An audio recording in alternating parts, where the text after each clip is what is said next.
Hi y'all. We just got done with week 2 of student teaching.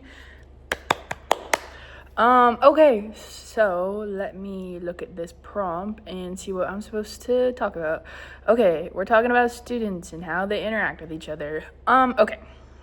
What I've noticed in Kimberly, you're either an athlete or you're an ag kid. There's no real crossover, and if it is, you're kind of like a weird group of kids. Because the athletes that take my ag classes, because I've had middle school welding and animal science so far, is that my welding boys, pure little ag mech kids, like doesn't do sports, nothing, like ag mech is life. And then like my animal science kids are more like, hey, like football is like, I'm taking this class so I can get my science credit so that way I can play basketball, football, or track. Is kind of the mindset I've noticed with them. And so like football is life, so we only talk about football and that is our whole personality, which that sometimes isn't mixed great with the ag kids that are in my intro to animal science class who actually learn animal science. And so there's been a little bit of cattiness between the two groups, especially one of my officers and a certain quarterback.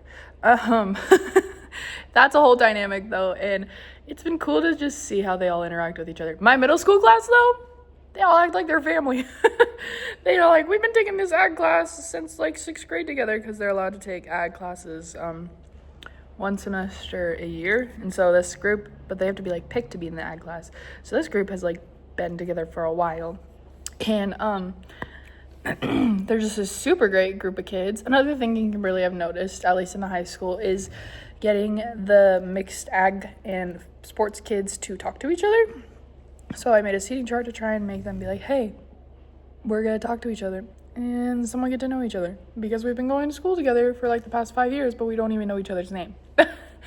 Which is crazy to me, because that's not how it was in Filer. It's like you kind of hung out with everybody because everybody all played the same sports, and did FFA, but not in Kimberly. Let's see, what else? My ag mech kids are really cool.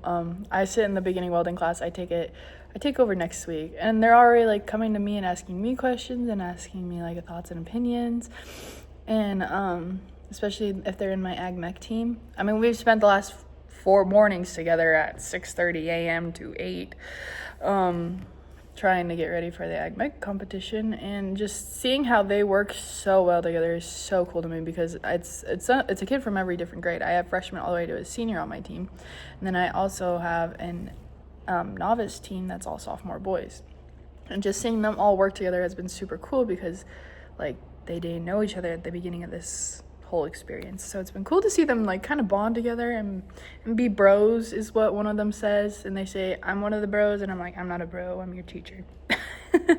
But it's been really cool to see them all try to come together. So my only difficulty I'm really having right now is trying to break down the walls in animal science when it comes to interactions with each other and myself. Like these kids, Maxwell said he has this issue in every animal science class for some reason. They're too scared to talk because they're scared they're going to be wrong. And I've made it very clear, like I make an idiot of myself in that class, so that way they feel safe enough to ask questions. I'll make an idiot of myself, but like I let, like, try to show that my walls are down. And so, yeah, that's something that Maxwell and I are trying to break right now. And we'll see what happens. I mean, we're only on week 2. So we're hoping by the end of January they'll be a little bit more chatty. But yeah, I hope everybody's little student teaching is going well. Bye.